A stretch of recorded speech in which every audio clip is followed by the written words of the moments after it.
Right now, South Africa's deepest security apparatus is shaking. A hidden war has burst into the light.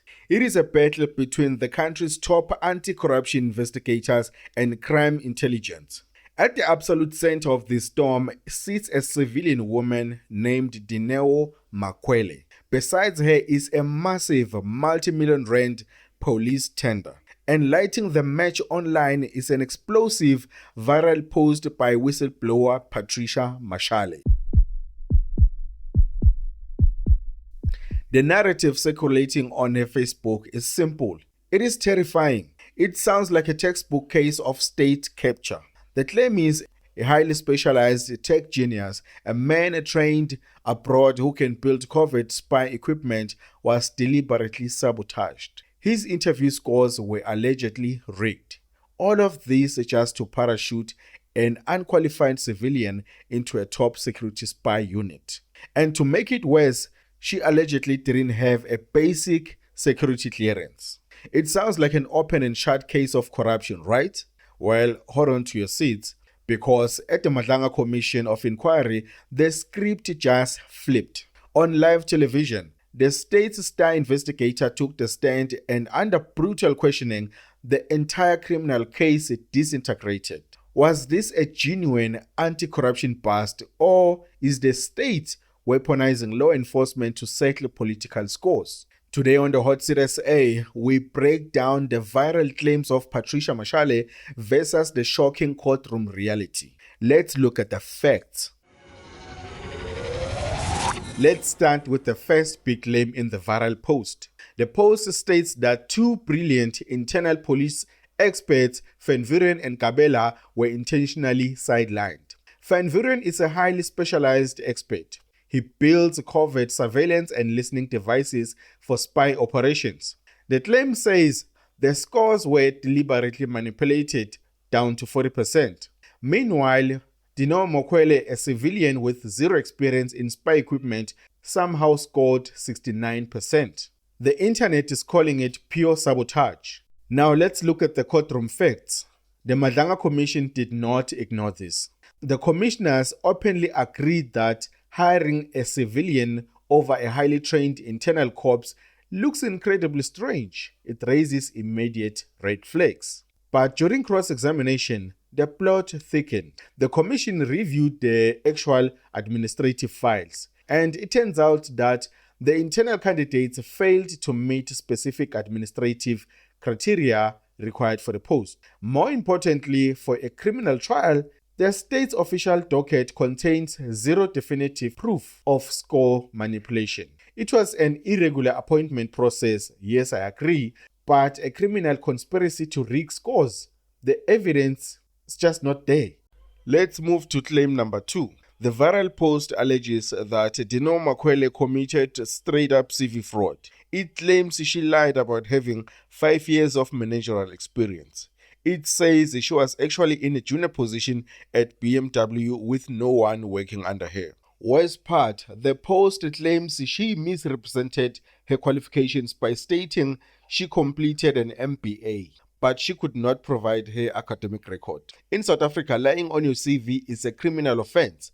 People have gone to prison for this. So what is the courtroom fact? The fact is, this specific issue is part of an active inquiry, but the way investigators handled this situation, it has shocked the commissioners. The Madlanga Commission severely grilled the investigating directorate against corruption known as IDAC. Why?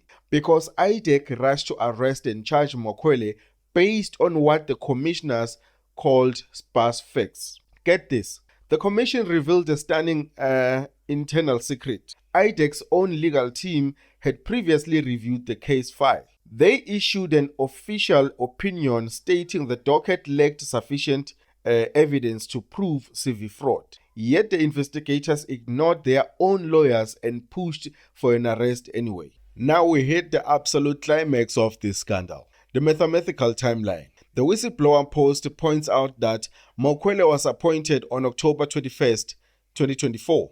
According to SAPS requirements, she had exactly 6 months to get top security clearance. That means her deadline expired in April 2025. She was arrested on June 26, 2025. That is 8 months later. She still did not have a top security clearance. The internet says she blew the deadline, failed the requirements, and her arrest was a simple enforcement of the law. But here is the factual twist that left the courtroom completely speechless. Yes, the timeline expired, but the legal logic used by IDAC completely collapsed under oath. During a brutal cross-examination, Colonel Padayachee was forced to look at the dates. It was exposed that IDAC actually opened a criminal case and drafted the charges before that 6 months deadline. It was exposed that IDAC actually opened a criminal case and drafted the charges before that 6-month deadline had even run out. Let that sink in. They did not wait to see if she would fail her security vetting. They arrested her based on a prediction. This is not soccer betting. The investigator admitted under oath that they charged her for a crime they suspected she might commit in the future. What is that? Is sports betting or what? Chairperson Justice Madlanga and the commissioners call this logic fundamentally flawed. In South Africa, you cannot just lock someone up because you think they might break a rule in the next month. That is not law enforcement. That is a crystal ball prediction. That's Betway things. This brings us to claim number 4. Because the case is falling apart, online critics are getting furious. The viral post accuses the commissioners of acting like defense lawyers for the accused. It claims they are telling law enforcement to look the other way and ignore crimes if they are not part of a specific mandate. What is the factual reality here? The Madlanga Commission is not shielding criminals. They are protecting the rule of law from state weaponization. The commissioners are probing a highly dangerous procedural overreach. They found out that IDAC authorized a highly targeted criminal case using an old Section 27 political referral. That referral was officially lodged before Dineo Mokwele was even hired. It was meant to investigate entirely different people. The commission is asking a vital question. How did an anti-corruption unit take an old file, skip their own legal advice, and use it to execute a predictive arrest on a new employee? They were uncovering a potential abuse of power inside law enforcement, not covering up a crime. Finally, claim number 5.